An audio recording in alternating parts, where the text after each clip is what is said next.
arrivée, bienvenue à tous. Pour parler ce soir d'un sujet qui nous tient à cœur et qui vraiment occupe notre vie, notre quotidien, aussi bien dans la transmission que dans un travail vraiment personnel.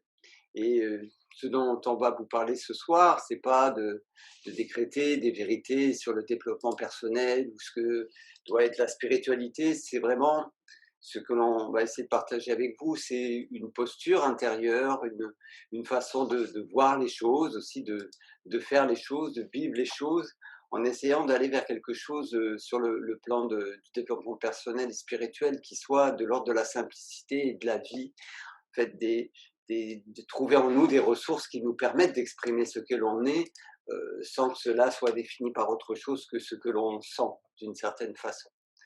Donc le développement personnel, la recherche et la connaissance de soi peut rencontrer parfois d'autres dimensions et on va voir, on va essayer de partager avec vous comment on voit les choses dans la façon où le chemin de recherche de soi, de moi, d'être quelqu'un et également de quelque chose qui peut-être tout dépasse, peut à la fois, se nourrir, s'alimenter, mais aussi se limiter à bien des égards.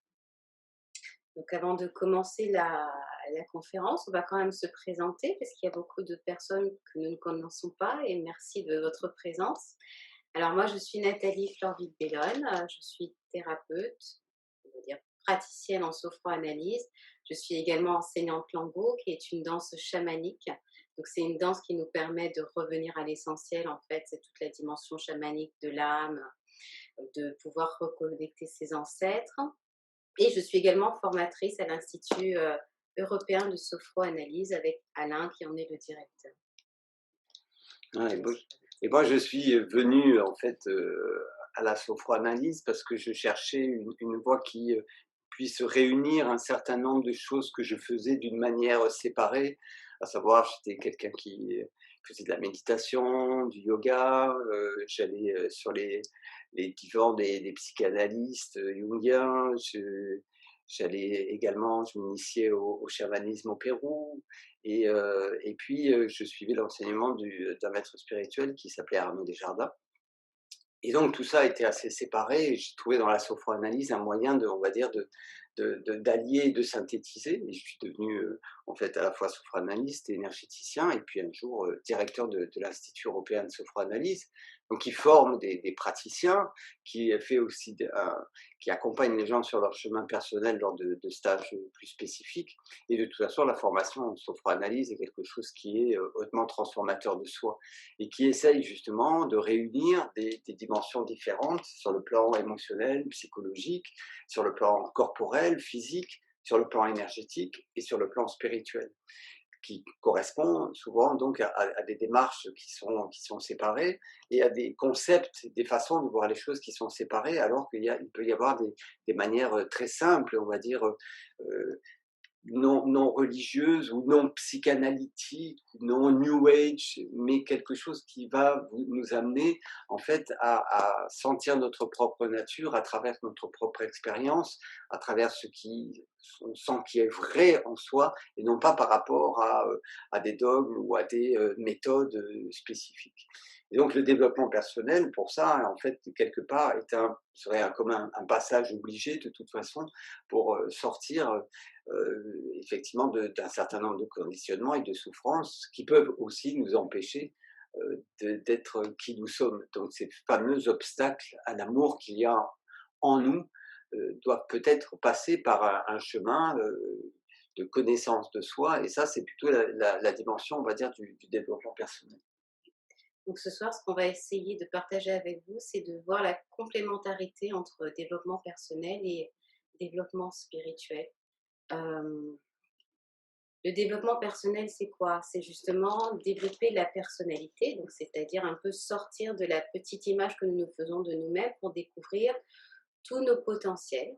Donc, c'est-à-dire, par exemple, si l'on se considère comme quelqu'un étant timide, donc on va aller grâce au développement personnel qui peut pas forcément passer par le psychologique, hein, parce qu'il y a plusieurs méthodes de développement personnel. on va aller récupérer cette sous-personnalité en nous, cet espace en nous dans lequel on se sent plus confiant, plus extraverti. Donc là, on est vraiment dans quelque chose, dans le développement personnel, dans apaiser la personnalité, essayer de l'équilibrer afin d'être un peu plus complet. Dans le développement spirituel, voilà. Le développement spirituel va nous amener au-delà du mieux-être. En fait, le développement personnel, il y a quelque chose qui travaille au niveau du bien-être, au niveau du mieux-être, de l'idée de mieux gérer, en fait, des fois des mal-être, justement, ce qui motive quand même beaucoup les gens à rentrer sur ce chemin-là. Et donc, ça va développer, on va dire, quelque part leur personne. Et c'est bien, il s'agit de prendre un peu plus de place dans notre vie, mais il peut manquer un bout, on va dire. Il peut manquer une reconnexion à quelque chose de plus profond que simplement notre psyché, notre psychisme, notre personnalité telle qu'on la voit. On s'aperçoit dans le développement personnel, surtout si on y ajoute la psychothérapie, qu'en fait, il y a en nous des souffrances du passé qui ont généré un certain nombre de croyances. Et qu'il y a beaucoup de ces croyances, finalement, résultat des blessures émotionnelles, nous ramènent beaucoup à un manque d'amour, un manque de considération pour nous-mêmes, même avec une façon quelque part de reproduire des scénarios de vie qui nous bloquent, reproduire un certain nombre de blessures, parce qu'on a des croyances qui nous empêchent finalement de nous épanouir. Et que ces croyances-là, elles créent des conflits, si vous voulez. Alors que la voie spirituelle va proposer en fait quelque chose qui va dépasser finalement la recherche psychique des choses, des problématiques, l'explication rationnelle, l'interprétation. Il s'agit à un moment donné de mobiliser d'autres ressources, dont celle qui est en nous, et qui est une des clés phénoménales sur ce chemin, qui est de l'amour pour soi. Et la spiritualité peut amener à ça, ou pas. Mais c'est une clé fondamentale pour défaire en fait les blessures, les croyances, les blessures plutôt. Oui, donc une clé fondamentale qu'on peut nommer l'amour pour soi, et nous on aime bien l'appeler aussi la bienveillance, et on peut aller jusqu'à même de la compassion pour la personne que nous sommes. Donc la personne étant vraiment celle que je suis ici, Nathalie, donc dans la personnalité, le développement personnel. Et si on va un petit peu plus loin du côté spirituel, alors on peut rentrer dans des dimensions de l'âme, de De la l'être. connexion avec l'univers, de l'être. Tout cela pour nous amener une forme de complétude. Je dirais que dans l'évolution spirituelle, dans le développement spirituel, on est quand même dans quelque chose où on va toucher les profondeurs de ce qui nous fait vibrer vraiment. C'est-à-dire ce qui donne un sens à ma vie et ce pourquoi je me sens utile aujourd'hui. C'est mes aspirations profondes. Dans le développement personnel, alors je ne dis pas qu'il n'y a pas d'aspiration profonde, on est vraiment plus là pour, ouais, oui, la dimension du mieux-être et apaiser cette sous-personnalité ou ces personnalités qui sont empreintes de souffrances dues à des croyances et des expériences de vie qui ont laissé des traces dans le corps, dans la psyché et dans tout l'espace énergétique. En fait, c'est des dimensions, cette dimension du personnel qui va nous amener quand même à parler justement de la personnalité, à aller voir nos émotions, nos sensations, notre histoire, ce qui nous a construit, ce qui fait que l'on réagit, que l'on voit le monde d'une certaine façon. C'est vraiment le résultat en fait de processus qui s'intègrent aussi bien, quoi, qui s'enracinent aussi bien dans l'enfance que parfois même dans le transgénérationnel. Et que la quête de la connaissance de soi et de son histoire, de la manière dont on fonctionne, est aussi infinie que à la fois le temps, sur lesquels nos lignées en fait nous ont succédé, que également notre propre vie et finalement aussi le fait que nous incarnons dans la temporalité une vie d'humain. Mais cette vie d'humain, elle s'exprime aussi par un corps, donc le fait de ne pas séparer déjà le développement personnel du corps et intégrer également ce psychisme nous permet déjà, on va dire, d'épanouir des aspects de soi qui ont pu souffrir justement de mésestime de soi. L'enfant s'est fait une image ou du fait de ses expériences qui ont abîmé ce capital d'amour pour lui-même, ce respect même qu'il pouvait avoir pour lui-même. Et que donc du coup, finalement, le développement de la personne, il s'intéresse surtout, en fait, à l'ego blessé. À l'ego blessé pour que l'ego puisse un peu plus s'épanouir. Mais l'ego ne va pas nécessairement sortir de ses conflits. D'autant que c'est pas parce qu'on reconnaît quelque chose, qu'on voit par exemple nos mécanismes de défense, qu'on voit pourquoi on a telle et telle croyance, quelles ont été finalement les conséquences de telle ou telle blessure dans notre vie. C'est pas parce qu'on voit, et il faut être déterminé à voir, hein, parce qu'il faut arriver à reconnaître les obstacles qu'on a à dépasser. Il faut arriver à identifier les croyances qui nous limitent pour faire de l'espace en nous-mêmes. Et parfois, l'ego, il n'a pas tellement envie de sortir de ces mécanismes-là parce que c'est ce qu'il connaît. Or, ce que nous ne connaissons pas, c'est qui peut être dans l'invisible et qui est présent dans l'inconscient, notamment l'inconscient collectif, c'est une part du monde en fait qui échappe à la rationalité et qui est plus de l'ordre de l'expérience et au-delà de la croyance, parce qu'on peut s'identifier à des croyances spirituelles qui vont également nous limiter, on y reviendra, mais au-delà de la croyance, de la foi en ce que nous sommes. Alors on peut appeler l'âme, et même nous, pas le psychanalyse parle de l'âme, mais de l'âme, et de ce je suis, au-delà justement de mon histoire, au-delà de mes croyances et de mes limites. C'est cette ouverture-là, en fait, que la spiritualité vient apporter au développement personnel, encore plus de sens et d'espace, en fait. Donc, on va continuer un petit peu sur le développement personnel. On va essayer de vous transmettre, nous, au travers de notre expérience, les écueils en fait qu'on a pu rencontrer, que ce soit pour nos propres expériences ou que ce soit des expériences en formation ou en cabinet, qui pourront peut-être être des clés pour chacun de nous afin de mieux saisir cette, je veux dire, cette différence qui n'en est pas vraiment une, parce que c'est une complémentarité. Le développement personnel et le développement spirituel vont, à mon sens, en tout cas, dans la façon dont je pratique, ensemble. Comme on ne peut pas dissocier le corps et la tête, je pense qu'on ne peut pas non plus dissocier cette dimension du personnel, de la personnalité, de l'ego, et cette dimension du spirituel, donc ce qui est plus grand que l'ego, ce qui nous dépasse un peu plus. D'ailleurs, pour vous donner un exemple, j'ai reçu une cliente qui me disait que son retour justement sur le développement personnel, c'est qu'elle n'a pas changé. Mais je n'ai pas changé, mais j'ai ressenti comme une stabilité qui m'a permis de me déployer dans des choses que je ne connaissais pas de moi et de m'ouvrir à d'autres dimensions. Et lorsqu'elle m'a dit elle n'a pas changé, c'est comme si effectivement, souvent, quand on rentre en thérapie, la première chose qu'on se dit, c'est oh là là, je vais changer, peut-être que je vais quitter mon mari, ou peut-être le mari se dit, ou la femme se dit oh là là, elle rentre en travail, ça se trouve que tout va changer dans notre vie, elle va me quitter. Et c'est là que justement, on a commencé à échanger en lui expliquant que nous sommes duels, en fait. Nous sommes duels. Donc, qu'est-ce qui se passe lorsqu'on va dans une thérapie, on va dire, qui soit que cognitive, par exemple, qui n'est axée que sur un aspect de nos dimensions, que ce soit cognitif ou l'aspect corporel ou que l'aspect énergétique, eh ben, je vais juste, comme je suis duel, contrebalancer pour aller développer une qualité, une autre sous-personnalité à laquelle je vais aller m'identifier. Donc du coup, on a vraiment l'impression que je change en fait, sauf que je ne change pas.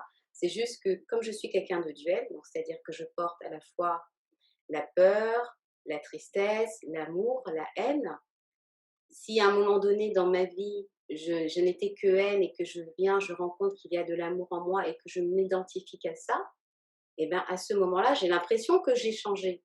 Sauf que c'est juste un autre aspect de ma dualité qui s'est manifesté, qui m'amène à la récupérer pour que ça revienne à l'équilibre. Et là, on rentre dans quelque chose qui est plus de l'ordre du spirituel. On rentre dans la non-identification, justement, que ce soit à une sous-personnalité, à une émotion ou à une croyance.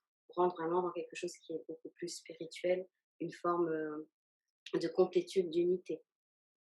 Et cette complétude, cette unité, elle est, comment dire, comme à la fois intrinsèque à l'humain et aux petits enfants que nous restons intérieurement, en tout cas qui continue à vivre dans l'adulte, et également quelque chose qui, sur le plan spirituel, on va appeler l'âme par convention ou l'être, hein, est déjà dans cette unité, et est à la recherche également de cette unité, car même l'âme pourrait bien croire, puisqu'elle revient peut-être régler des choses, etc., que et ça s'exprime dans le même temps, qu'importe. L'idée, c'est que cette âme serait porteuse aussi de quelque chose qu'elle vient régler par une nouvelle expérience de l'existence. Peut-être quelque chose à réparer. Et en fait, à peu près, si vous tirez sur le fil de n'importe quelle histoire, hein, quelle que soit la nature de cette histoire, et que vous touchez à l'enfant intérieur, il peut y avoir en lui justement le sentiment qu'il a pu être séparé, un sentiment même de risquer d'être séparé de l'amour. Et que même la naissance est un choc vraiment de séparation, d'avoir été en unité avec la mère. Et qu'en fait, toutes nos histoires d'enfance sont beaucoup des histoires de relations, et de relations dans lesquelles le petit garçon intérieur, la petite fille a pu se sentir justement pas assez aimable. Pas assez aimable, et que ce qu'il pourrait lui arriver, ou ce qui est arrivé, c'est aussi un peu parce qu'elle, elle n'est pas OK. Parce qu'il y a quelque chose qui cloche chez elle. Et donc, il y a quelque chose qui est très important, c'est de voir que dans la recherche de guérison de l'enfant, il y a une même quête d'amour qu'il peut y avoir également dans la spiritualité. Et que l'un peut aller se mettre dans l'autre. C'est-à-dire que, vous savez, dans le tout début de la vie, ce qu'on appelle, c'est une époque qui s'appelle pour le bébé un stade narcissique. Il a besoin d'être narcissisé par le contact d'amour, par le contact notamment avec la mère.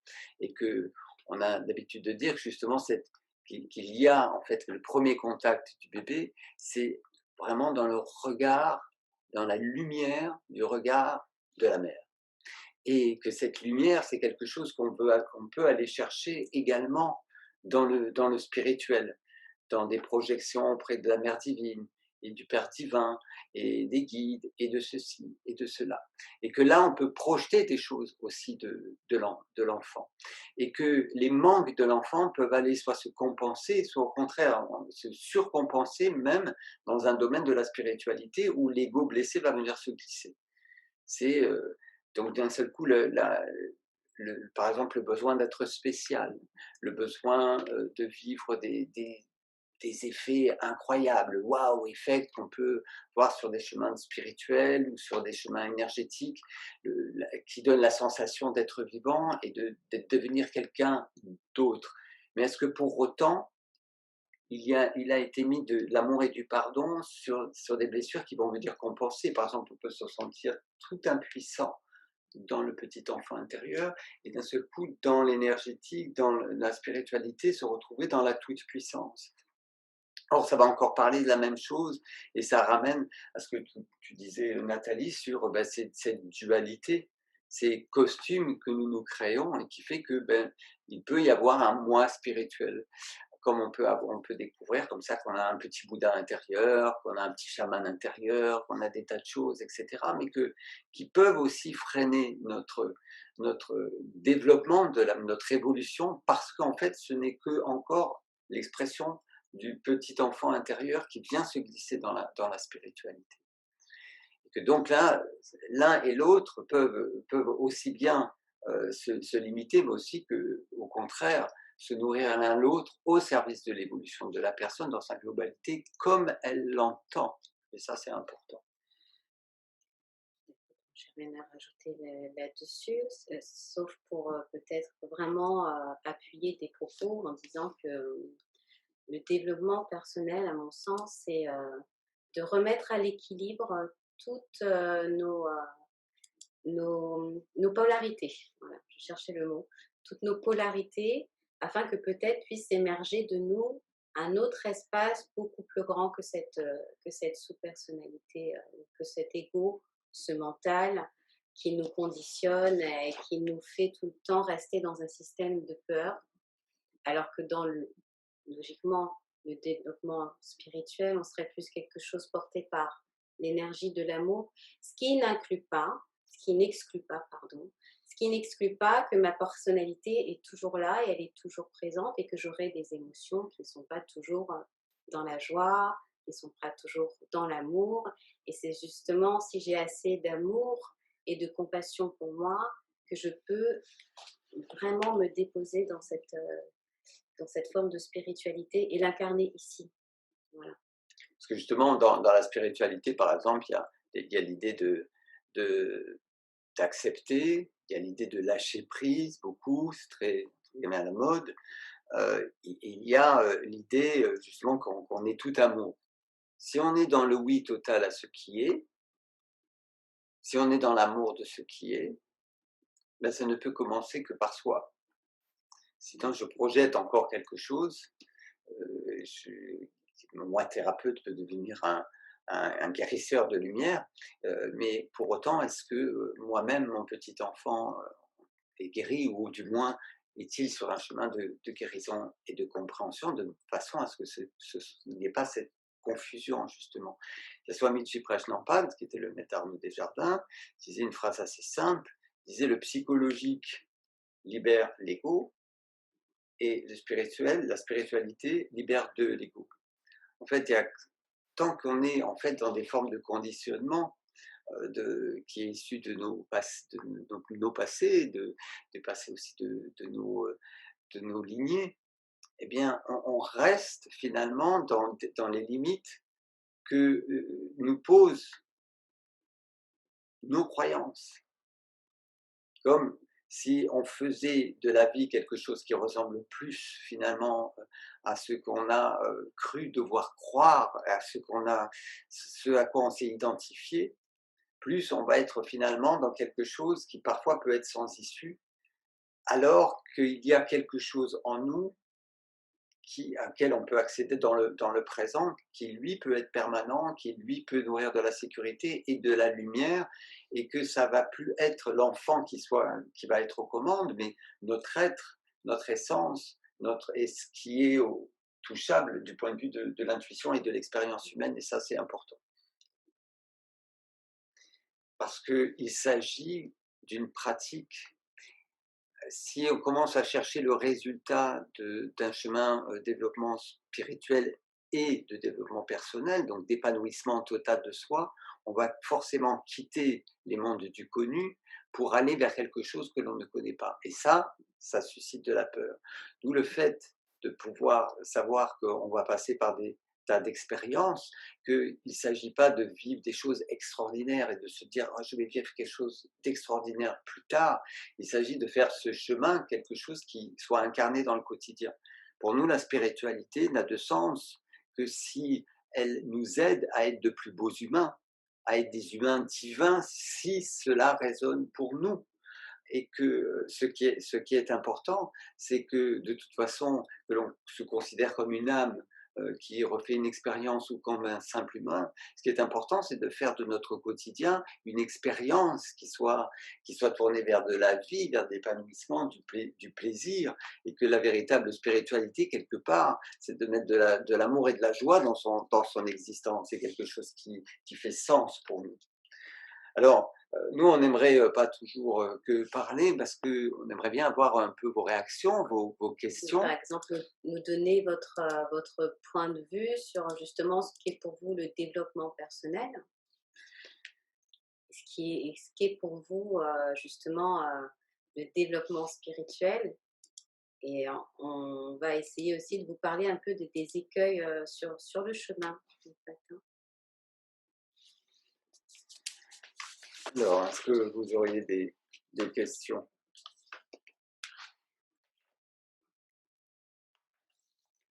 Les poser, soit en collectif, soit directement à nous.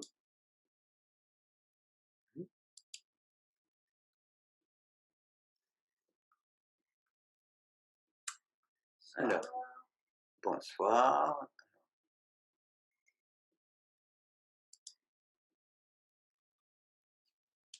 développement de soi permet donc de se trouver. Le développement de soi permet donc de se trouver. Alors, la question est bien, c'est un peu ça, c'est vraiment de trouver ça, de savoir qui on est. Oui, voilà, de savoir qui on est, j'ai envie de dire en essence. Voilà, c'est vraiment de savoir qui on est en essence et pas qui l'on pense être ou devoir être, par exemple, pour répondre à des injonctions, sociétales ou parentales.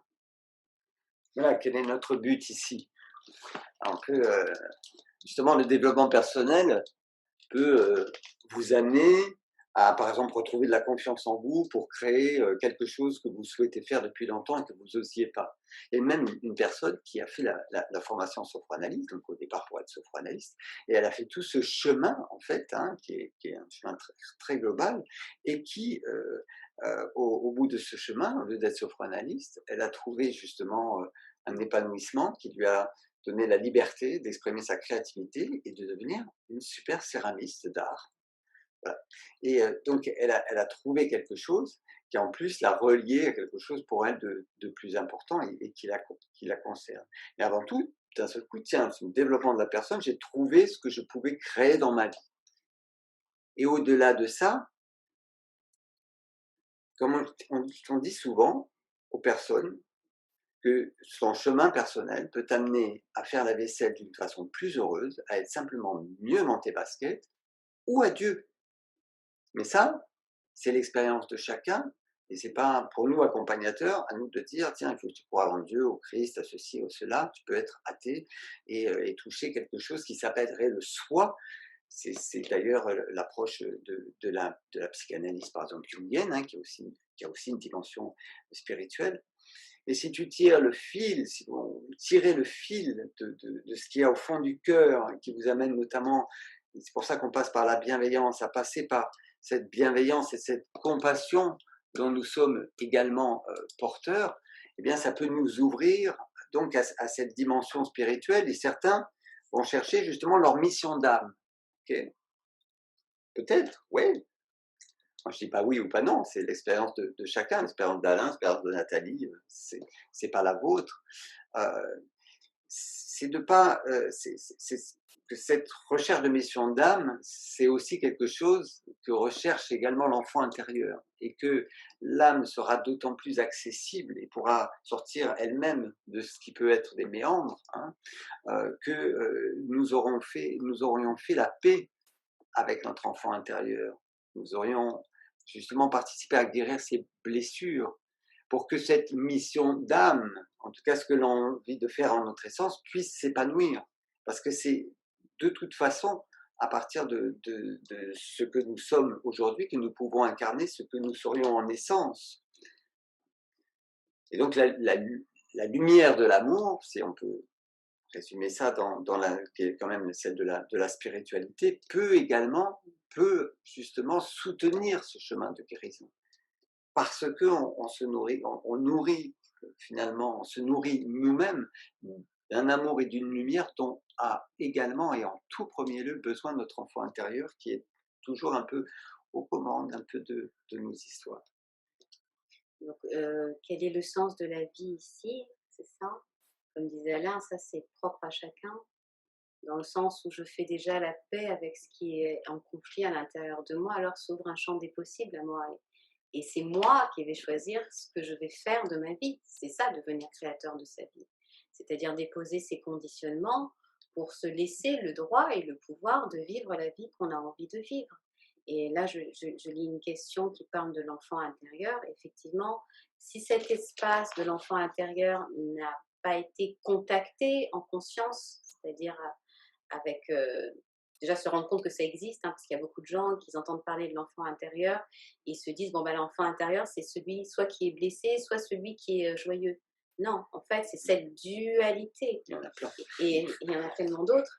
Et cette dualité, si j'arrive à la rassembler dans un espace que moi je nommerais mon cœur pour vraiment accueillir tout cet enfant intérieur, alors oui, je peux m'ouvrir à quelque chose qui va dépasser les projets de mon enfant blessé.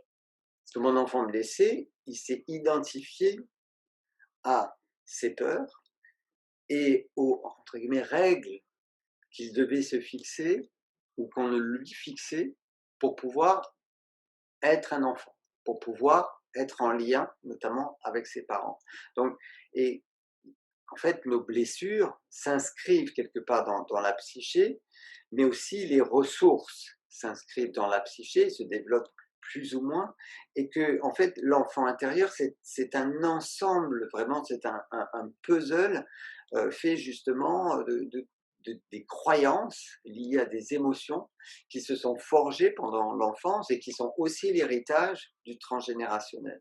Donc c'est beaucoup de conditionnements, beaucoup d'empêchements, mais beaucoup aussi de ressources parce qu'on va les trouver, notamment en sophroanalyse, on travaille avec la sophrologie, la méditation, on travaille avec des outils aussi comme le Longo qui nous amène à la spiritualité, mais avec des clés, des accompagnements pour aller chercher les ressources, pour aller réactiver des ressources qui vont nous aider à aller justement à l'intérieur de nous-mêmes pour guérir, pour déjà écouter ces blessures. Et, et on va également pas simplement rester dans quelque chose parfois qui peut tourner en rond hein, au niveau psychologique, même si c'est que, surtout si c'est que mental, hein, si on ne passe pas par la corporalité et le ressenti, comme en sophroanalyse ou comme on fait dans Espace en soi, eh bien, il va nous manquer une dimension et que la dimension spirituelle, par cette ouverture à l'âme, par cette ouverture à ce qui peut faire sens pour nous, mais qui soit source d'amour, qui soit source d'acceptation de soi, de bienveillance pour accueillir qui nous sommes. Et accueillir qui nous sommes, c'est nous désidentifier de nos limites.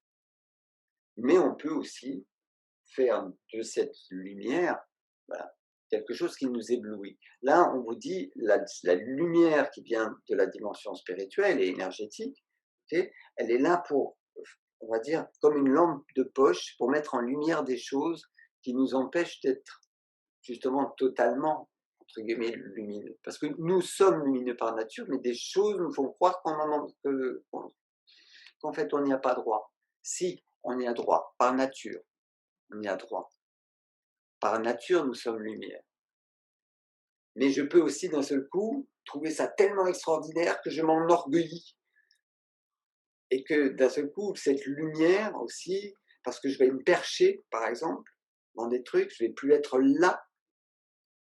Le fait d'avoir été en bas dans la souffrance fait que je vais peut-être me percher trop en haut, alors qu'il s'agit justement, non pas même pas de faire descendre, mais de reconnaître que toute cette lumière, elle est déjà là. Si on est dans la spiritualité, dans cette démarche autour du fait que nous sommes de l'univers, que nous faisons partie de ce tout, alors, à ce moment-là, nous portons déjà tout ce que nous cherchons. C'est juste de faire de l'espace justement en soi pour pouvoir faire en sorte que ça se manifeste, que ça s'intègre et qu'on devienne créateur justement de notre vie. On est en co-création, comme le dit Evelyne. Et merci Evelyne, parce que justement, c'est de ça dont on voulait parler, cette co-créativité, et qui fait que le chemin personnel, finalement, rejoint le spirituel parce qu'on retrouve le droit à créer notre vie, en fait, quelque part dans l'amour de la vie. Alors, là, on a une question justement sur l'enfant. Il y a quelques questions sur l'enfant intérieur. Comme on est sur le sujet, on va essayer de vous y répondre. Alors, comment convoquer l'enfant intérieur? Alors, l'enfant intérieur, convoquer, on ne peut pas le convoquer, mais on peut l'inviter, en fait. Hein. On peut l'inviter et cette invitation se fait à partir de la disponibilité et de la sécurité que l'on va poser en nous pour que justement cet aspect de nous puisse se montrer à la lumière. Parce qu'il s'agit de ça, en fait, c'est que cet aspect puisse remonter, on va dire, de l'inconscient pour venir nous délivrer son message. Alors, comment on fait? Il y a beaucoup de pratiques, comme la sophrologie, qui permet, certaines sophrologies, qui permet d'accéder par la méditation, des techniques de respiration à cet enfant intérieur pour lui laisser l'espace pour qu'il puisse s'exprimer, donner ses messages. Et comment le soigner? Il n'y a qu'un seul mot qui est un peu bateau et qui revient continuellement, c'est l'amour en fait, hein. C'est l'amour que vous allez vous porter à vous-même et porter à cette dimension de vous qui a été blessée. Et le second ingrédient, c'est le pardon. Et tout ça, ça doit passer par l'écoute. C'est-à-dire que pour pouvoir apporter de l'amour à un enfant qui justement s'est senti en désamour et a commencé de lui-même, parce qu'un enfant blessé, un enfant qui a été blessé par exemple par autrui, c'est d'abord par s'aimer, par, par ne plus aimer ses parents, c'est pas ça son histoire, il ne peut pas ne plus aimer ses parents. Donc souvent, c'est des parties de nous-mêmes qui manquent d'amour. Et donc ça, c'est difficile, parfois compliqué d'y accéder, d'où le fait que on rencontre en douceur l'enfant intérieur, pour pouvoir écouter, pour qu'il puisse se donner le droit en nous, c'est que des parties du même, d'exprimer quelque chose, de l'ordre de la tristesse, de la souffrance, de la croyance dans ses insuffisances, ses peurs. Et à la peur d'un enfant, tout comme on le ferait avec les nôtres, eh bien on les prend dans nos bras, on les écoute. Cette écoute, elle est super importante pour se libérer, entre guillemets, pour guérir. Personne parle de guérison. Pour guérir une blessure, il faut savoir de quoi on parle.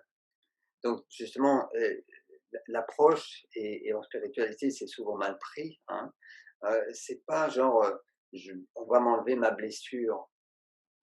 Euh, il s'agit non pas de repasser, de souffrir en repassant par la blessure, mais il s'agit d'en prendre conscience. Parce que c'est ça qui a besoin d'amour, en fait. Derrière toutes nos souffrances, il y a des parts de notre enfant, de nos mémoires lointaines, qui ont juste besoin d'être éclairées par la conscience et d'avoir vraiment une écoute particulière, sensible, pour apporter une réponse qui est celle de l'amour et de la bienveillance. Et la spiritualité peut accompagner ça. Alors il ne s'agit pas, nous on ne va pas vous dire il s'agit de croire en ça ou en ça. Non, il s'agit de pouvoir justement faire cet espace en soi et encore les méditations, les pratiques de respiration particulières, de travailler Yoga, avec le yoga, de travailler avec certains outils, des outils de lumière, des guides, aussi par exemple dans la dimension également chamanique, mais quand c'est fait en conscience, quoi, quand c'est pas fait pour rechercher un pouvoir, quelque chose, pour faire quelque chose de spécial, vous voyez, parce que quand on cherche à être spécial dans la spiritualité, par exemple, on distingue les moldus des autres, on crée de la séparation, là où encore, il y a encore besoin d'unité. Donc c'est de prendre ça aussi avec beaucoup d'humilité, parce que dans la spiritualité, il y a des choses qui sont très puissantes, très fortes, qui peuvent nourrir un ego. Et donc là, ça, c'est quelque chose ça crée des biais.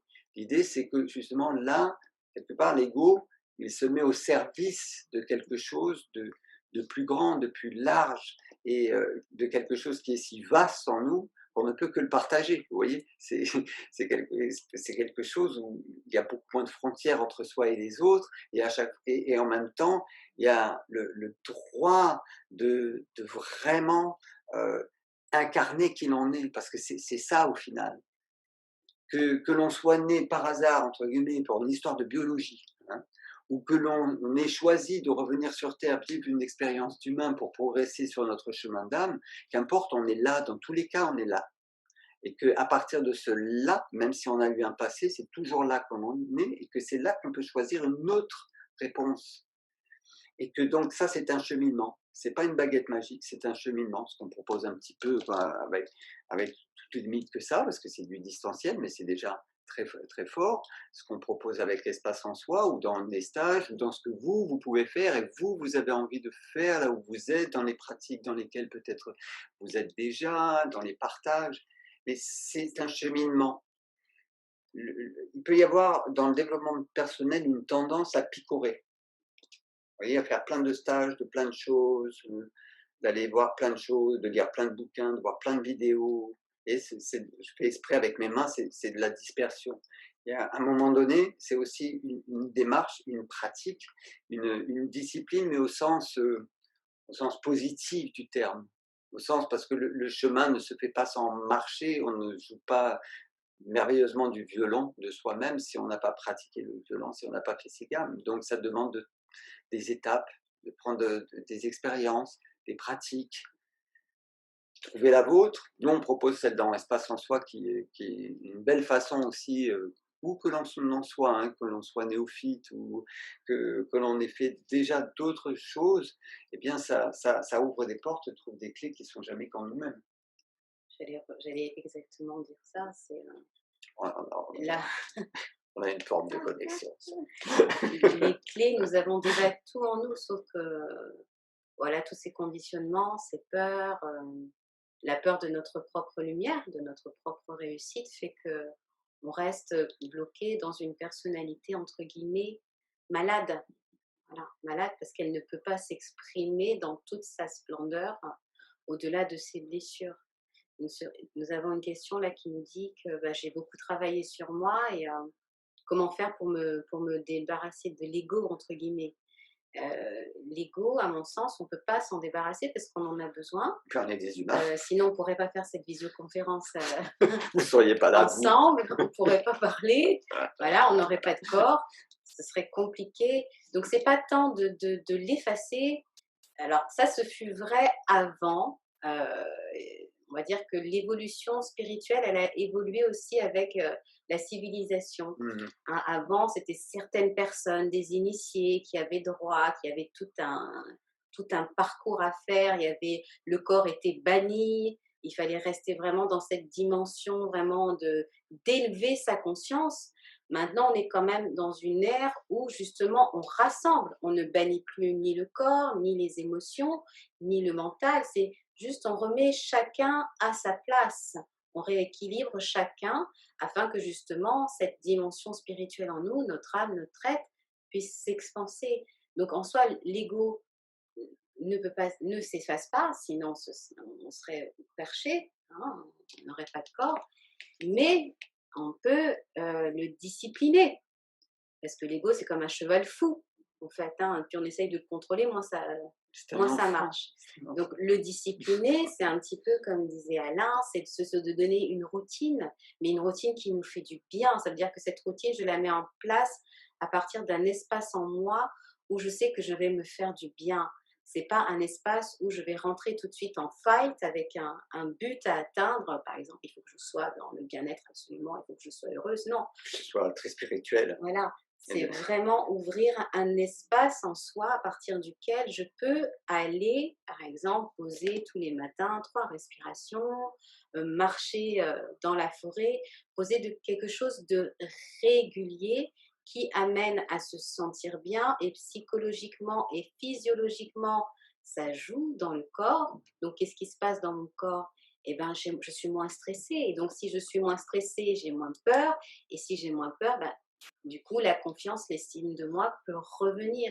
Et je pense que c'est comme ça qu'on peut discipliner l'ego.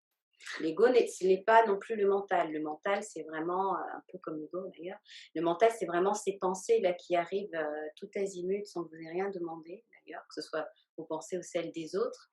Ça aussi, il y a la méditation, par c'est tous nos exemple. petits mois intérieurs. Donc on est plein d'égos différents. Mais qu'est-ce qu'il y a quand l'ego est envahissant, dans sa souffrance ou dans son exubérance, ou même les deux, c'est en fait derrière des souffrances qui cherchent à se compenser. Et donc même dans la spiritualité, je vais pouvoir trouver là un moyen, on me disait, finalement de me glisser dans un moi idéal. Et ce moi idéal, en plus, il sera tellement inatteignable, comme toutes les attentes de l'enfant. Je ne serai jamais assez ceci ou assez cela pour être aimé, pour être reconnu, j'ai pas droit, etc. Ben, ça peut même se glisser dans la spiritualité. Genre d'en faire des caisses, en faire avec ma spiritualité, ou au contraire me dire je n'y arriverai jamais. Et là, il y a encore les quêtes de perfection et les croyances dans l'imperfection. Et à un moment donné, il y a une proposition aussi dans la spiritualité, dans une certaine forme de spiritualité, qui peut rejoindre le développement personnel, qui est que le retour à l'innocence de l'amour. L'ego blessé ne se sent pas innocent, il se sent coupable, il peut même devenir des fois destructeur de l'autre, autodestructeur. Et c'est parce que l'enfant a pu avoir, et même l'âme, hein, des mécompréhensions. C'est-à-dire que l'enfant, par exemple, battu, il croit que justement, c'est lui le coupable et qu'il n'est absolument pas aimable tel qu'il est. Et que quelque chose vient se reproduire là de l'âme. Or, un enfant, vous pouvez l'imaginer comme juste un enfant, un petit humain, il est pure innocence. Et que quelque part, le chemin consiste à se souvenir que notre nature, c'est peut-être ça. C'est peut-être que nous sommes faits de cette lumière, nous sommes faits d'une goutte de lumière d'amour, et que nous sommes donc déjà la totalité de cet amour, et qu'il n'y a rien en nous qui ne soit péché. Vous voyez, on a été cultivé à ça aussi. On a été élevé à ça. On a été éduqué à ça. Une forme de judéo-christianisme ou de culture de la culpabilité qui dépasse même les religions, qui remonte dans toutes les spiritualités quasi de l'histoire, à part quelques-unes, mais qui ne se nourrissent pas de la peur. Là, c'est le retour à soi, quelque part, c'est la reconnaissance de ce que je suis en nature est entièrement humain, et même si entièrement humain et entièrement divin, et entièrement aimable.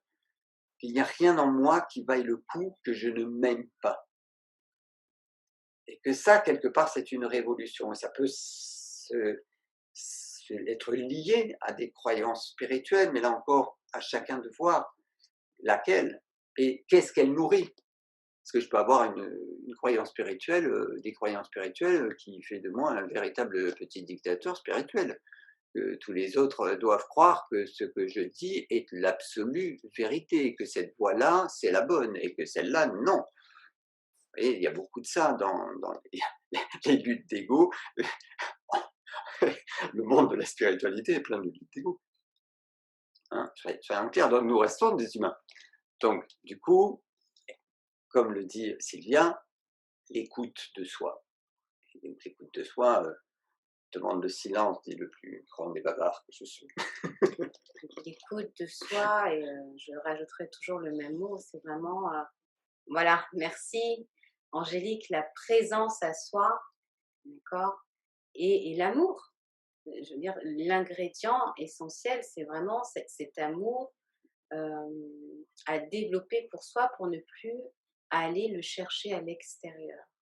Que ce soit aller le chercher chez un thérapeute, chez un énergéticien, c'est alors Chez son mari, chez chez son ses mari, ses enfants, enfants. ses amis, son C'est patron. voilà, c'est de trouver cet espace en nous qui existe là déjà, mais tellement mais tellement caché par toutes ces peurs et ces conditionnements qu'on n'y a pas accès, d'accord?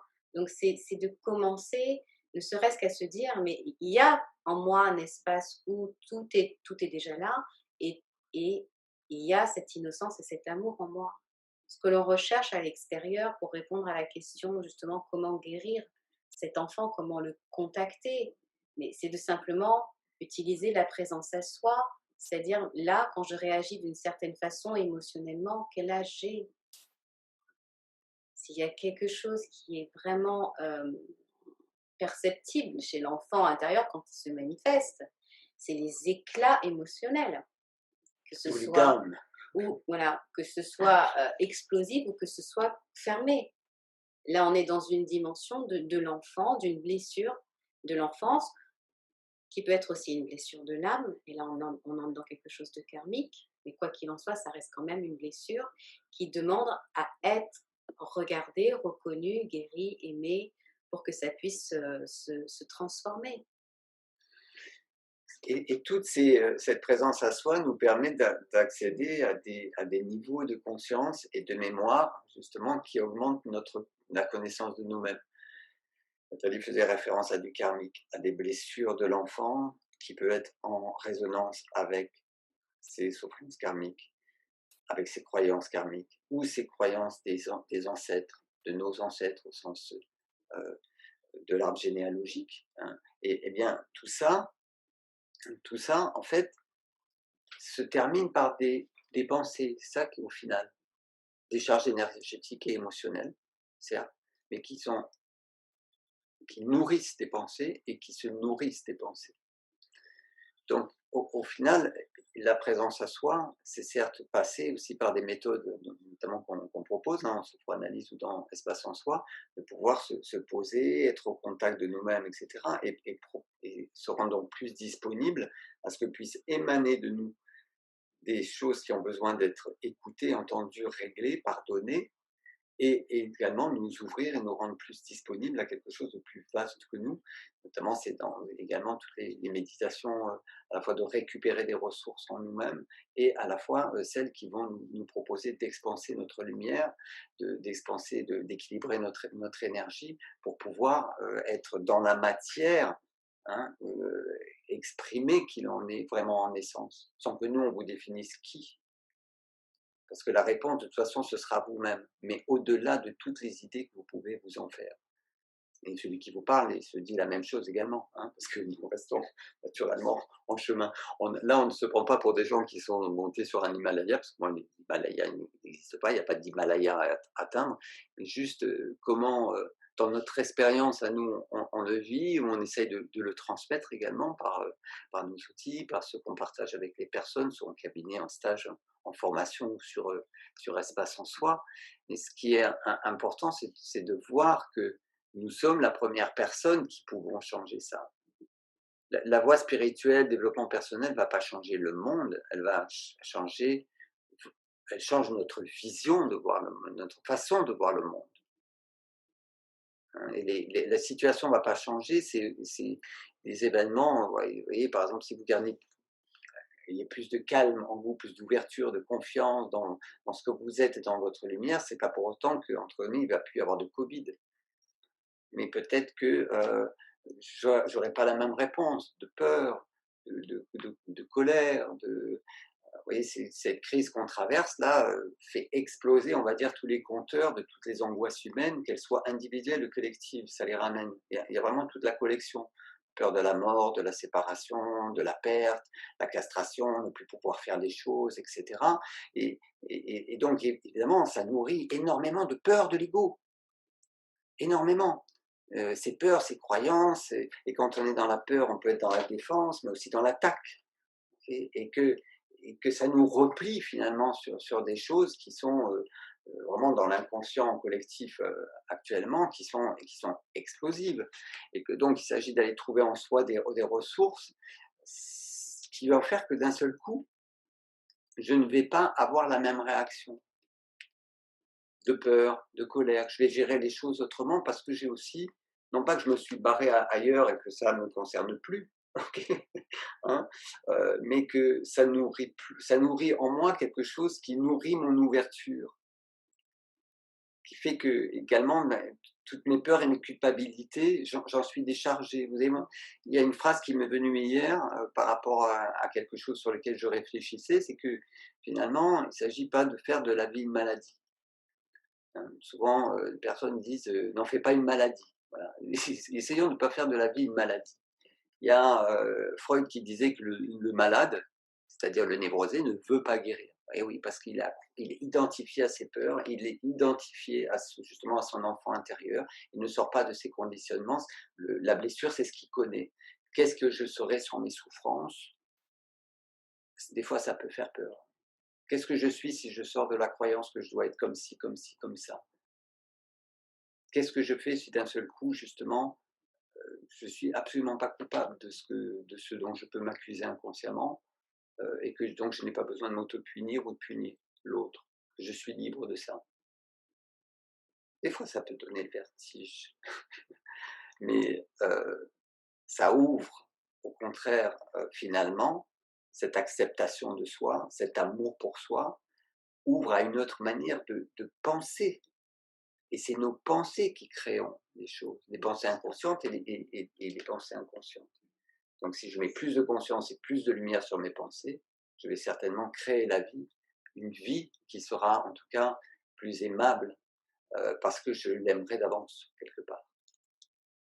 Je pense qu'il n'y a de guérison possible que s'il y a que de la prise de conscience, c'est-à-dire je mets en lumière mes mécanismes, je comprends pourquoi je réagis comme ça, mais qu'il manque l'amour, c'est compliqué. C'est comme s'il manquait une dimension parce que c'est ce que nous cherchons tous en fait dans notre vie.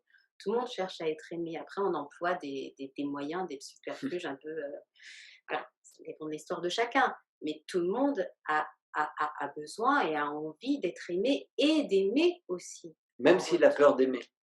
Oui, Même s'il a peur d'aimer, l'envie, elle est toujours là. oui. Et on a cette envie, c'est humain d'être en lien, d'aimer, de partager, de donner. Donc, si je ne mets que la lumière, donc la conscience sur mon histoire et que je n'y mets pas de l'amour, la guérison peut s'amorcer, mais ne sera pas totale. Si par contre je ne mets que de l'amour, et donc là on est dans quelque chose de spirituel ou dans certaines pratiques, on a l'impression, on a des techniques où voilà, vous mettez votre blessure dans l'amour, mais que je n'ai pas la compréhension, donc la lumière de ce que je mets dans l'amour, il reste quand même un pendant qui n'aura pas été touché dans cette guérison. Donc tout à l'heure, je suis en train de lire en même temps vos questions. Je crois que c'est Angélique qui dit se reconnecter à notre enfant joyeux. Oui, mais pas que, en fait. C'est la dualité. C'est l'enfant joyeux, oui, mais aussi celui qui est triste. Non pas pour en faire son meilleur ami, c'est pas ça le propos. C'est juste de dire: «Je sais que tu es là, je sais que tu existes, maintenant tu peux reposer tranquille dans l'espace de mon cœur. Il y a ton copain là qui est un peu plus joyeux, vous pouvez bien vous entendre» et là émerge quelque chose qui dépasse ces 2 polarités en nous, qui serait plus de la notion du soi, de l'âme, de l'être et après c'est aussi de ne pas en faire un objectif. Si déjà on arrive à s'écouter, à être présent à soi, à se donner ce qu'on demande aux autres. C'est-à-dire, si je demande à mon mari de m'écouter, de plus m'aimer, eh ben de se dire, tiens, est-ce que moi, je m'écoute suffisamment dans ce que j'ai besoin? Est-ce que moi, je m'aime là, aujourd'hui, comme je suis? Et sans se juger, c'est juste se poser la question avec objectivité et bienveillance et de répondre. Et de commencer à s'apporter simplement cet amour, ce regard. Alors oui, c'est dur, comme on peut lire des fois certaines questions. Quand on a eu une enfance où on a été humilié, on a entendu des choses pas très sympas, donc tu seras jamais aimé, par exemple, comme ce que je peux lire. Oui, c'est un chemin qui va demander de la persévérance parce que c'est pour vous que vous le faites, c'est pas pour un tel, c'est pour vous, c'est pour votre bien-être. C'est vraiment ça. Donc oui, à un moment donné, on a l'impression de, bah, tiens, je vais lire un livre, je vais faire ci, je vais faire ça. Je vais un peu m'éparpiller pour essayer de me rassembler. Sauf que le rassemblement se fait à l'intérieur. Voilà, c'est vraiment d'aller vous poser dans votre cœur et laisser émerger cet espace qui existe déjà. Et cet espace peut être un espace qui fait peur aussi. Non, parce que cet enfant qui a de multiples facettes, hein, toutes ces expériences que l'on a pu vivre dans nos passés de petits-enfants, de nos souffrances, ont laissé des espaces justement qui manquent d'amour. C'est-à-dire que quand on dit dans la voie spirituelle qu'il s'agit de dire oui, d'accepter qu'il y en ait de oui à qui nous sommes, c'est oui à toutes les facettes. C'est-à-dire l'enfant triste a autant le droit d'être là que l'enfant joyeux, que l'enfant en colère, que l'enfant abandonné, que l'enfant vengeur, que l'enfant sauveur, que plein d'aspects. Et que il faut savoir qu'en fait, tout, toutes nos angoisses, toutes nos croyances, tout ce qu'on projette sur les autres, c'est le résultat de ce qui s'est construit à partir de cette enfance et de ce que peut-être également ils portent comme des mémoires ancestrales, voire mémoires d'âme. Et que du coup, pour se libérer de ces souffrances, eh bien, il s'agit d'aller à l'intérieur de soi. Donc, pour écouter ce qu'il a à dire, comme on disait tout à l'heure, pour lui apporter une sécurité. Effectivement, il a besoin quelque part d'être rassuré, mais parce que c'est vous-même à l'intérieur de vous qui créerez les conditions de cette sécurité, de cette confiance, pour pouvoir être à l'écoute. Parce que l'idée, dans la sophroanalyse, par exemple, ou dans ce qu'on fait dans Espace en Soi, c'est d'utiliser des outils comme la méditation, comme la sophrologie, pour qu'il y ait ce socle à l'intérieur de nous, comme une vase qui peut tout accueillir, quelque chose de solide, d'ancré, bien dans la terre et dans cette énergie féminine de la terre. Et comme le ventre d'une mère, pour que l'enfant puisse se sentir en sécurité, pour être accueilli, qu'il soit triste, qu'il soit en colère, qu'il soit joyeux, qu'il soit frustré, qu'il qu'il ne se souvienne même pas de ce qu'il a fait souffrir. Donc ça demande effectivement de cette présence, cette écoute, cette rassurance, pour aller vers la compréhension, pour faire des liens, parce qu'effectivement, on ne sait pas la moitié de ce qui motive finalement nos projections, c'est-à-dire la perception qu'on a des autres, de soi, du monde, de ce qu'on crée, on n'a pas idée. Et donc, aller voir à l'intérieur de soi ce qui est en souffrance, c'est de se donner l'opportunité du changement, déjà de la reconnaissance de soi. Et on ne peut changer que ce qu'on reconnaît. Et ça va être également nourri, ce chemin, par le fait que, en même temps, que l'on travaille sur quelque chose qui nous ramène dans le passé, on travaille quelque chose qui est de l'ordre de la verticalité, de notre unité en tant qu'humain, terre, ciel, et si cela a un sens pour vous, quelque chose de sacré, quelque chose de divin, quelque chose qui nous nourrit de lumière, non pas comme si on était vide de lumière. C'est ça qu'on est, on n'est pas vide. En fait, le vide est plein. Quelqu'un parlait du vide. Ce vide, il est plein de choses. Ce vide, cette angoisse qu'il peut y avoir dans l'humain, il est plein de la peur, finalement, de vivre, ou de la peur de la mort, la peur de n'être rien. Or, le vide, c'est quelque chose qui est très, très dense d'un point de vue physique. C'est très, très dense. Nous sommes dans notre densité plein de lumière, nous sommes composés de lumière, nos atomes sont de la lumière. Tout autour de nous, il y a plein de lumière. Choisir la direction de cette lumière, à savoir que c'est une lumière de vie, une lumière d'amour qui ne sert que l'amour et uniquement ça. Ça a besoin de discipline aussi, en tout cas au niveau spirituel et énergétique, parce qu'on peut aller se mettre dans des trucs qui sont un peu factices. Là, c'est une lumière, en tout cas, pour reconnaître que nous sommes déjà des êtres humains lumineux, et si nous sommes divins, si ça vous parle, oh, ben ouais, ok, ouais, nous le sommes aussi. Nous le sommes aussi. Et nous sommes là pour vivre notre vie et reconnaître qui nous sommes. C'est peut-être ça simplement la mission, cette fameuse mission d'âme, c'est déjà de reconnaître que j'en suis une, si je cherche ma mission d'âme, et que de reconnaître qu'elle est que amour, et qu'elle n'a jamais été séparée de l'amour, qu'elle n'est pas coupable de quoi que ce soit.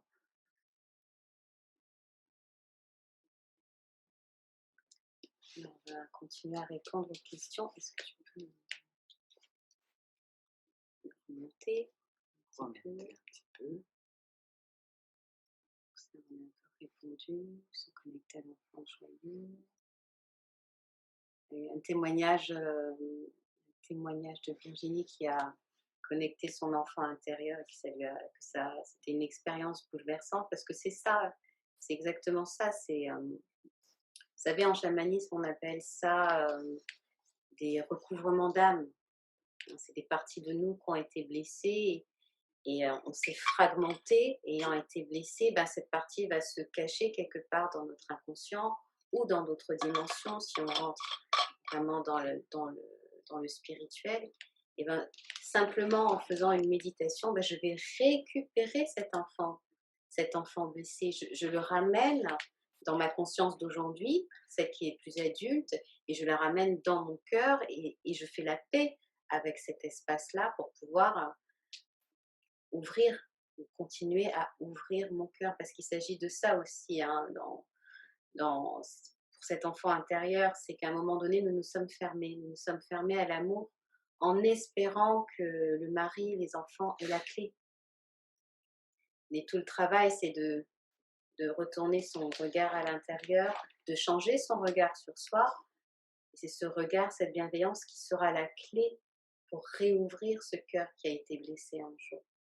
Donc c'est à la fois toute cette présence, toute cette écoute, cette bienveillance, cet amour, même si dans mon expérience, je n'ai pas rencontré, parce que des fois on oublie, je n'ai pas rencontré de l'amour, nous sommes faits en essence d'amour et de lumière. Donc c'est comme si, comme disait Alain tout à l'heure, ce serait de se souvenir qu'en essence, on n'est que cela et que tout le reste, même si ça a une vie dans nos émotions, dans notre corporalité, n'est qu'illusion. Mais ça fait partie de mon incarnation ici, maintenant, aujourd'hui. Alors j'accepte cela. Alors, le point fort chez les illusions, c'est qu'elles croient que c'est vrai. Hein, ça, c'est la certitude d'une illusion, c'est de c'est la certitude que ce qu'elle pense est vrai. Et si on pense inconsciemment que quelque chose est vrai, eh bien forcément on le crée. Donc comment faire pour arriver à se libérer de ça, nous pose Sylvia comme question. Alors, Alain et Nathalie n'ont pas une baguette magique pour dire comment faire. Non, par contre, on peut partager avec toi dans notre expérience, que ce soit notre expérience personnelle ou notre expérience de formateur et de thérapeute, ce que nous, on a vu des processus, comment ça se passe, cette réconciliation, cet accueil, ce retour à l'amour. C'est vraiment, amour est égal sécurité, d'accord? Et bien souvent, quand on a peur, on est dans l'insécurité. Donc ça veut dire qu'on a manqué d'amour, qu'on a manqué d'écoute, qu'on a manqué de regard, qu'on a manqué de toucher bienveillant, ce toucher qui me fait prendre conscience que je suis une personne, que j'existe vraiment. Vous voyez, il y a plein de blessures qui viennent s'exprimer là en nous. Et donc, c'est vraiment ouvrir un espace en soi dans lequel je peux me sentir bien. Et cet espace en vous, c'est pas forcément aller partir en méditation pendant 1 heure. Ça peut être simplement la chambre dans laquelle j'étais quand j'étais petite, qui me ramène un sentiment de sécurité. On a une méditation dans l'espace en soi et qu'on propose aussi en formation et en stage qui est l'espace de calme. Et c'est une petite méditation qui peut être faite tous les jours en 10 minutes et qui nourrit, cultive en vous la graine de votre capacité à vous calmer, à vous apaiser, à être tranquillement en belle présence avec vous-même, des choses très simples. Donc, de toute façon, pour nous, un chemin de connaissance de soi, et aussi spirituel soit-il, passe par ces expériences corporelles, donc des outils qui viennent de la sophrologie, de la méditation, de la danse longo, des choses que l'on pratique, du chant aussi, qui permet de bien récupérer les ressources. On a beaucoup chanté avec Nathalie.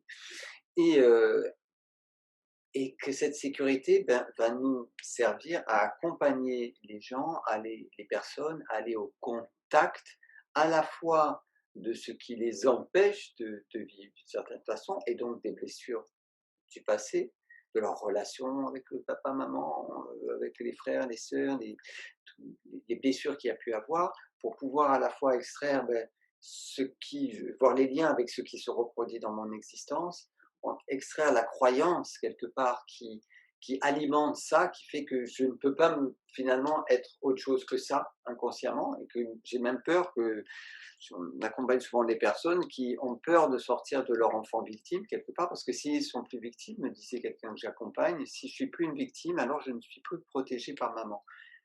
Et donc ça veut dire que si je suis plus une victime, je perds le lien à maman.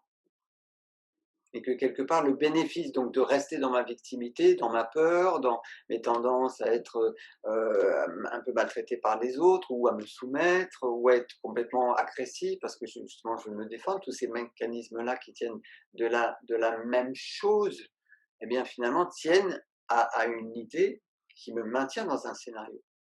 Que si je ne souffre plus, si je suis plus une victime, alors je perds le lien avec ma maman. Je perds l'amour. Donc j'ai besoin finalement de souffrir pour être aimé. Et c'est des fois des petites perceptions comme ça qui sont très très fortes, très puissantes, qui sont difficiles à atteindre. Donc on est guidé par un sophroanalyste, on est guidé aussi, c'est ce qu'on propose dans Espace en soi, c'est vraiment des méditations, des explorations, des ateliers à faire soi-même pour pouvoir avoir cette guidance qui non pas explique quelque chose, qui non pas propose une clé toute faite pour transformer les choses, mais au contraire, voir faire en vous l'expérience justement de cette à la fois compréhension et de cette capacité à, à se positionner autrement, à changer de point de vue petit à petit. Ça peut se faire d'un coup, comme le processus peut être plus ou moins long pour les personnes. Hein. Parce que voilà, et en même temps, c'est pas une course folle. Hein, il ne s'agit pas d'être de vouloir à tout prix, plus je peux peut-être guérir d'une blessure, plus quelque part je m'y accroche. Et donc, cet accompagnement-là, il est également nous fait passer par des découvertes sur nous-mêmes de tous nos aspects. Hein, parce que cet enfant victime, il est aussi sauveur. Il est sauveur des autres personnes. Il peut même être un thérapeute sauveur, un chaman sauveur, un sophranalyste sauveur, voilà, un thérapeute sauveur ou être sauveur de tous mes amis, etc. Et donc, c'est ce côté à vouloir sauver les autres, ce n'est que finalement la projection d'un enfant intérieur sauveur, déjà, vous voulez peut-être sauver papa, maman, et se sauver finalement soi-même. Et si en plus il n'y avait personne à sauver, que justement il n'y avait pas personne, plus personne à condamner, à juger. Donc c'est le lâcher prise finalement dont on parle beaucoup en spiritualité, etc. C'est le résultat d'une forme d'abandon de s'accrocher à une pensée. C'est pas tant une volonté. C'est vraiment le résultat qu'à un moment donné, justement, on sent en nous qu'on n'est plus obligé de nourrir la croyance, qu'on a pu s'y identifier, ok, mais on n'est plus obligé aujourd'hui dans notre vie de nourrir la croyance que par exemple, ben, si je ne suis plus une victime, si je suis plus malade, quoi, je vais plus être aimé, ou que si j'exprime qui je suis, toute ma créativité, comme ça ça ne répond pas aux attentes des autres, etc. Ben, finalement, je vais être rejeté, oublié. Si je peux abandonner l'idée que je puisse être coupable, quoi que ce soit en tant qu'enfant, je peux vous dire, ça fait des sacrées vacances à l'adulte que nous pouvons devenir, que nous sommes et que nous pouvons devenir. Oui, et là, je lis un témoignage de Leï, qui est justement dans un processus où elle avait construit un rôle de sauveuse et qui est en train de traverser quelque chose pour s'en libérer. Et c'est ce que nous faisons, soit nous sommes des sauveurs, soit nous sommes des victimes, soit nous sommes des bourreaux, parce que c'est un cercle vicieux dans lequel nous tournons allègrement, nourrissant la culpabilité et la honte d'être qui nous sommes. Donc, si nous nous vivons comme des êtres séparés, des êtres en manque, nous allons expérimenter le manque et la séparation. Si nous nous vivons, c'est vraiment un autre paradigme, comme des êtres déjà complets, déjà aimables, exactement, déjà aimables, et ben nous allons nous donner le droit de vivre autre chose que le manque, mais bien l'abondance, l'amour, la lumière. Et pour cela, c'est parce que je commence déjà à reconnaître ma propre lumière. Et que ma propre lumière n'est pas un danger qui va me... quelque chose que je vais manifester qui va me séparer de l'autre. Au contraire, si je manifeste cette lumière, eh ben, je peux être un rappel pour l'autre que ça existe en lui. Parce que souvenez-vous, on vit dans un monde, la notion de miroir et de projection. Ce que je vois chez l'autre, c'est parce que je connais déjà et que ça existe en moi. Et peut-être que je ne sais pas encore. Et l'autre, en fait, me fait le miroir de ce qui existe en moi. Donc c'est ça, c'est si je manifeste ma lumière, si j'éclaire de par ma lumière, alors les autres peut-être peuvent se souvenir que eux aussi sont des lumières et peuvent allumer leur interrupteur et éclairer à leur tour. Mais je ne peux pas le faire pour lui. Je ne peux pas le faire pour lui, comme tout ce qu'on propose dans sophroanalyse, dans nos soins, également dans l'espace en soi. Hein, c'est vraiment des moyens de vous rendre disponible pour en fait trouver la clé qui est en vous, la porte qui est en vous et ce qu'il y a derrière la porte qui est en vous. Parce que tout est là. Et de découvrir, de mieux se connaître, donc découvrir la personne que l'on est et s'ouvrir à ces autres dimensions qui sont en résonance avec ce que l'on est, nous permettent de mieux évoluer. Ce n'est pas sortir nécessairement du cercle vicieux dans lequel est le triangle de Cartman, c'est apporter une autre réponse. Et peut-être aussi parce que je nourris pas les pensées, ben, j'ai moins les situations et les relations qui venaient me faire miroir de ce que j'avais justement à voir en moi pour pouvoir m'épanouir. Quand on pose une intention, c'est important de poser une intention, c'est-à-dire de se donner des autorisations et de créer ce que l'on veut, de déclarer ce que l'on veut d'une manière positive et avec amour. Une personne que j'entendais dire l'autre jour, il faut aimer ce que l'on souhaite. Et ça, je trouve ça magnifique parce que ça met de l'amour à la place de la peur quand on a, par exemple, un projet à faire. Et que cette posture qui nous fait évoluer vers la lumière n'empêche pas qu'on va avoir des mécanismes humains, mais on aura un autre regard dessus. Et on les nourrit moins. Ça nous aide aussi à avancer, en voir d'autres. Hein.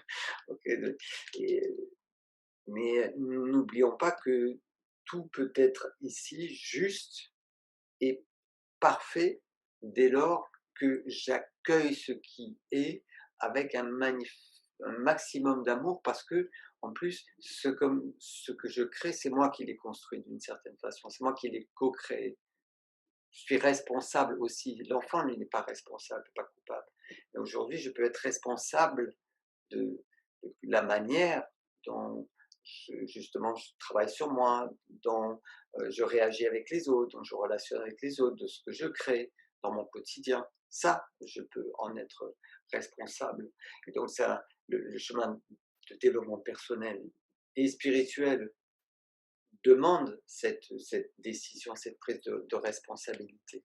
En fait, il s'agit à un moment de se choisir soi, de dire je me choisis parce que je suis quelqu'un d'important et d'aimable, non pas pour aller nourrir le pendant de la Inverse. personnalité qui se sent moins en mésestime, mais simplement de dire c'est un fait, je suis aimable, je me choisis. Et peu importe ce que je fais, je m'aime, je continue à m'aimer tel que je suis.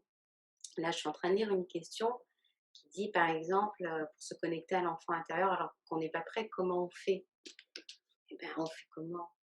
La sécurité. Effectivement, si on ne se sent pas prêt parce qu'il y a des blessures qui sont tellement sensibles que ça demande de la délicatesse, la première chose à installer, c'est la sécurité. Et alors, vous allez me dire, mais comment on fait pour se sentir en sécurité?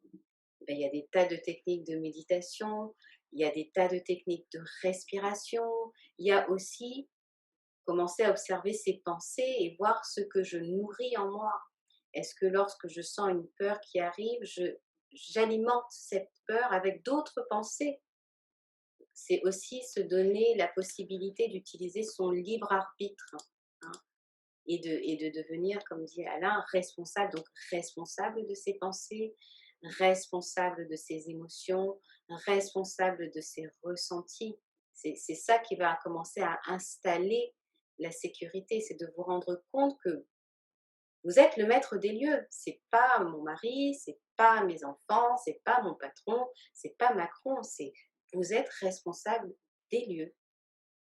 Vous voyez, il y a en écoutant ce que disait Nathalie et le fait de prendre ses responsabilités pour récupérer d'une certaine façon son pouvoir dans l'existence, le développement personnel peut nous amener justement à ce que la personne ait plus de pouvoir. Vous voyez, le pouvoir de réussir, etc. Dans le coaching, il peut y avoir beaucoup de ça, orienté vers le boulot ou les recettes miracles pour pouvoir être en couple. Ça parle comme on est sur des voies aussi qui peuvent être psychothérapeutiques, ça parle encore de choses de l'ego. Dans la spiritualité, quelque part, il y a plus de pouvoir, ou alors c'est une illusion. C'est-à-dire que, voilà, en chamanisme, par exemple, on parle beaucoup de pouvoir. Mais en fait, c'est pas une question de pouvoir, de force personnelle. Et c'est au contraire de la disponibilité, de l'accueil pour être en relation avec des énergies, avec des dimensions, on va dire, différentes qui, ce sont elles qui, c'est la lumière qui apporte le pouvoir, quelque part. ok. Et cette lumière, elle veut rien justement. C'est pas un pouvoir en soi. Et elle apporte cette sécurité aussi, cette dimension lumineuse pour pouvoir accueillir où c'est plus, donc c'est une question de volonté, mais de forme, à la fois de présence et d'abandon, d'ouverture. Comme si, justement on cessait de se battre. Si je suis dans l'accueil, mais dans une sécurité intérieure, alors finalement les événements, les relations n'ont pas le même impact. C'est pas le divin détachement, hein. Non, non, c'est la capacité à être avec les choses, avec mes sensations, avec mes émotions, avec l'autre, avec mon corps, réhabiter mon corps. Se reconnaître soi, c'est réhabiter mon corps, dont on a pu être coupé par des blessures du passé, par des souffrances, par un corps de souffrance qui peut être malade également.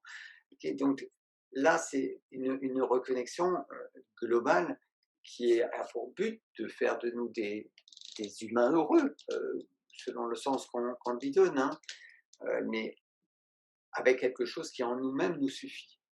Et quand on a quelque chose en soi qui déjà suffit, alors on peut être beaucoup plus ouvert et beaucoup mieux le partager et aller voir que chez l'autre, c'est pareil.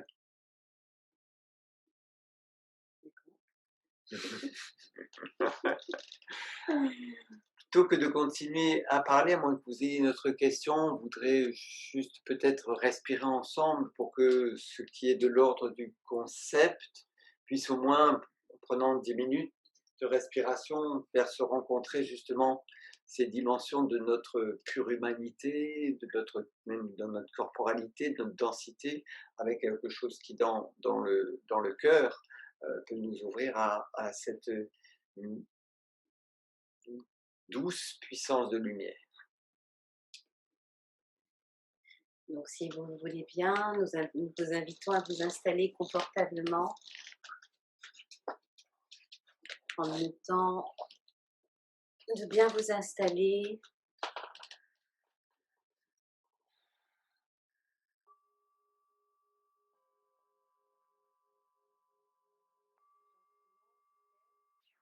Commencez à sentir vos points d'appui. Points d'appui de toutes les parties de votre corps en contact avec le sol ou avec le support sur lequel vous êtes disposé.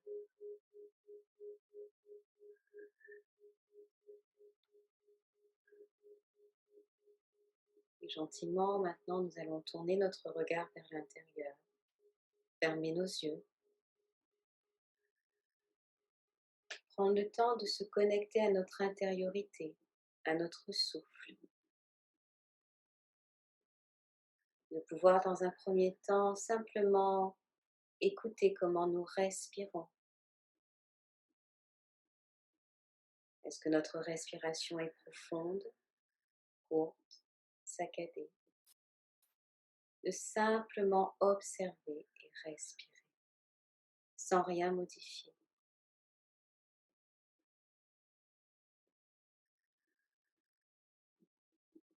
À nouveau maintenant, prêtez votre attention sur tous vos points d'appui. Ainsi, vous prenez conscience de vos pieds.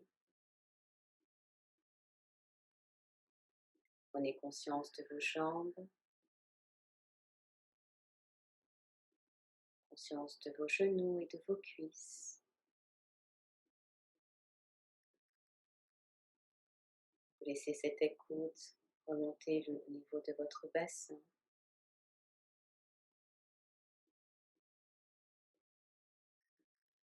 Votre attention maintenant remonte au niveau de votre ventre. Peut-être simplement se mettre à l'écoute de ce qui se vit là dans le ventre, sans rien modifier. Et de laisser maintenant votre écoute se déposer au niveau de votre poitrine. Et peut-être là de prendre conscience des battements de votre cœur, ou simplement de votre respiration qui soulève votre cage thoracique à l'inspire et la redépose à l'expire.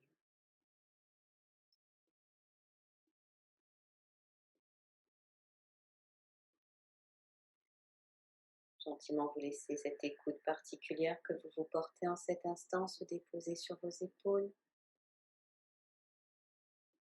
glisser le long de vos bras jusqu'au bout des doigts.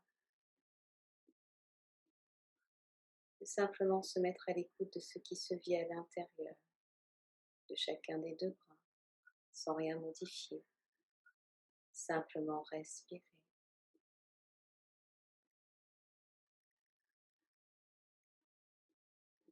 Et votre écoute intérieure vient se déposer dans votre dos, bas du dos, milieu du dos, haut du dos.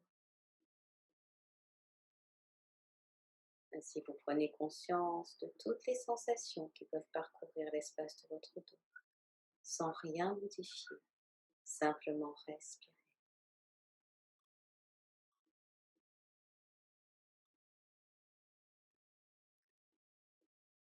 Prenez conscience maintenant de votre cou, de votre nuque, de toutes les sensations au niveau de cette zone.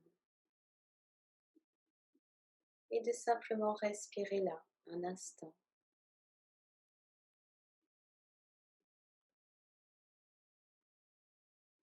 Et votre attention maintenant vient se déposer sur l'ensemble de votre visage.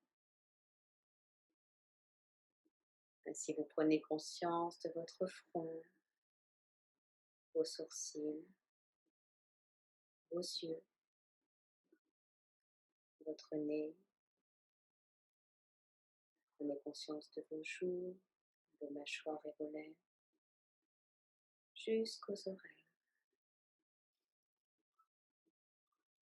Simplement respirer dans les sensations présentes. Ainsi, vous prenez conscience du sommet de votre tête, de l'arrière de votre crâne. Simplement se mettre à l'écoute, observer. Et gentiment maintenant, vous prenez conscience de votre corps dans sa globalité. Depuis le sommet de votre tête jusqu'à la pointe de vos pieds. Sentez votre corps, où vous vous mettez simplement à l'écoute de tout ce qui parcourt votre corps en termes de sensations.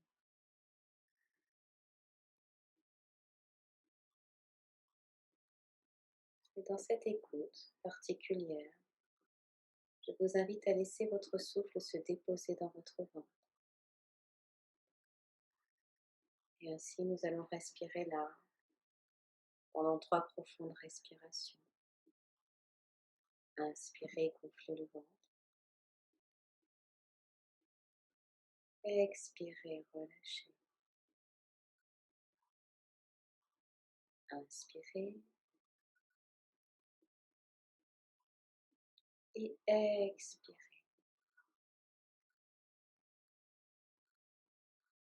Inspirez par le nez, gonflez le ventre. Expirez par la bouche, relâchez.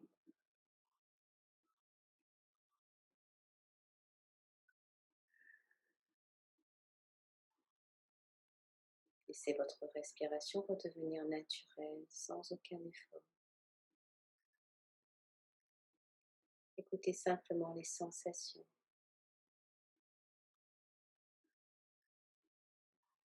Et puis gentiment maintenant, laissez votre attention monter au centre de votre cage thoracique.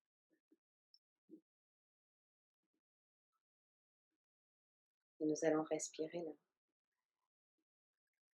en mettant l'intention de nous nourrir des énergies tout autour de nous, le prana, énergie photonique, énergie de lumière. Sur ces 3 inspirations, nous allons inspirer la lumière dans notre cage thoracique et l'expirer afin qu'elle s'expanse dans toute la cage thoracique. Inspirez le prana tout autour de vous, dans votre cœur. Expirez dans votre cage thoracique.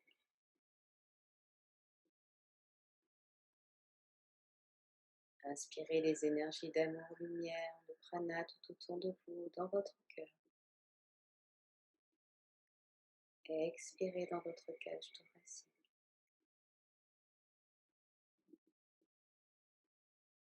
vous. Inspirez le prana, l'énergie d'amour lumière tout autour de vous. Expirez dans votre cage thoracique.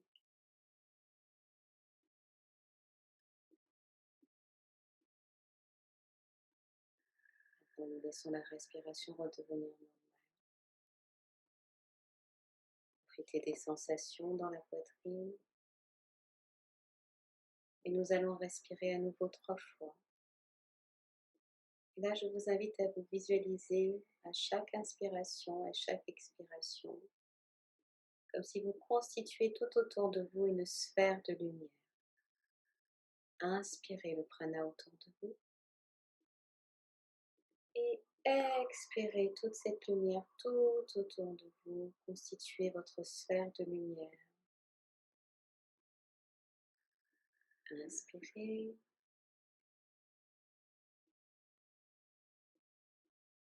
Et expirez, expansez tout autour de vous. Sentez cette sphère de lumière qui s'agrandit. Inspirez à nouveau. Et expirez tout autour de vous. Baignez maintenant dans une sphère de lumière. À chaque respiration, vous vous nourrissez des énergies d'amour-lumière, du prana autour de vous.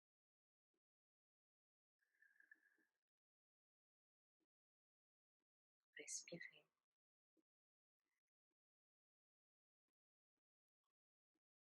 Profitez un instant des sensations peut-être agréables de détente qui s'installent là,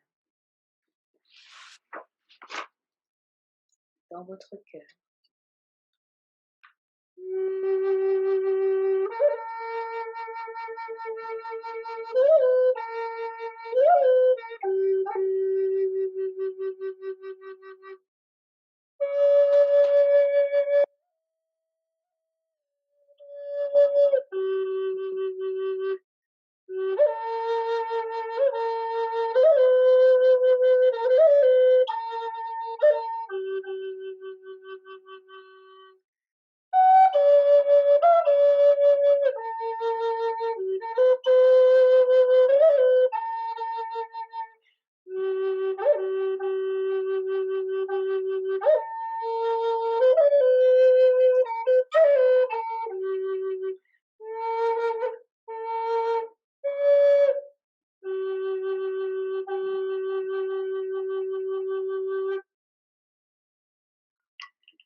Respirez en contact avec votre cœur, dans le souffle, à la fois ancré, connecté à la terre, connecté au ciel, et respirant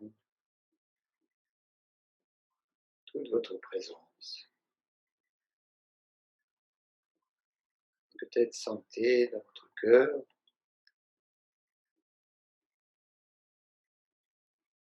l'énergie, une ressource que vous laissez s'inscrire partout jusqu'au cœur de vos cellules. La reconnaissance de cette capacité que vous avez à retrouver en vous un espace intérieur de calme, une ressource, un ancrage. Et qu'à partir de là, peut-être, vous pouvez à partir de votre cœur affirmer ce que vous souhaitez. Par exemple, ça peut être « Je m'accueille entièrement. Je prends soin de moi. Chaque jour, je m'apporte de l'amour. Je me fais confiance, je suis la confiance. » Affirmez ce qui vient pour vous.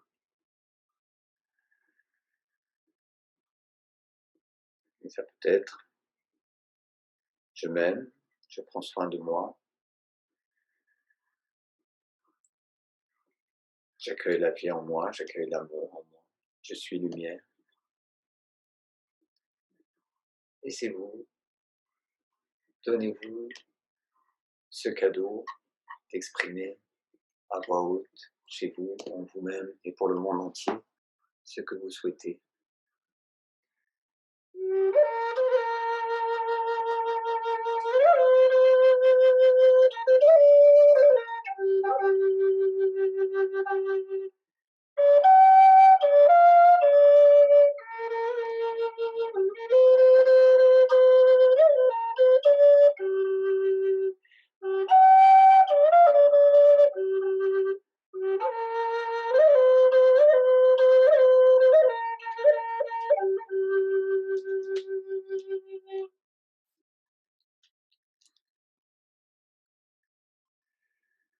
Respirez.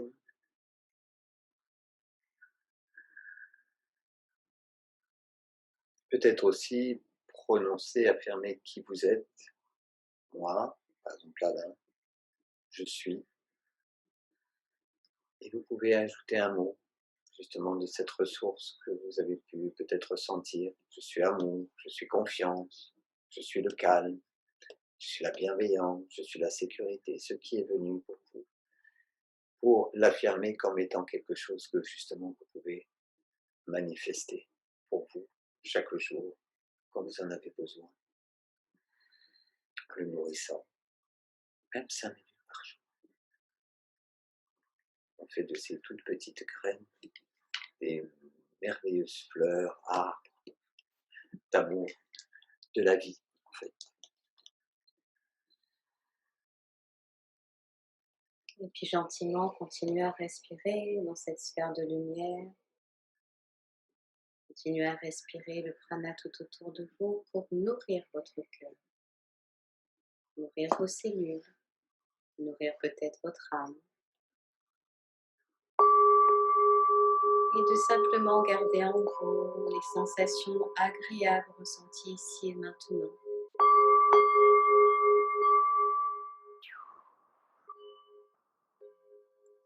Et ainsi doucement prendre à nouveau conscience de vos pieds, de vos jambes, de votre bassin, votre dos, de vos bras. Prendre conscience de votre nuque et de votre tête. Prendre à nouveau conscience de votre respiration. Et gentiment de commencer à ramener du mouvement dans les pieds, les mains. Pouvoir s'étirer, bailler. Pouvoir recontacter son corps, toucher vos bras, vos jambes.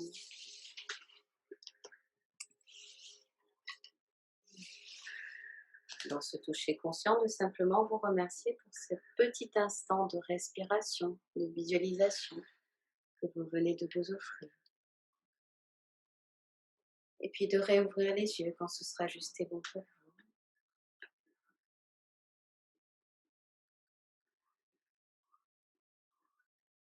Si vous vous êtes pas endormi.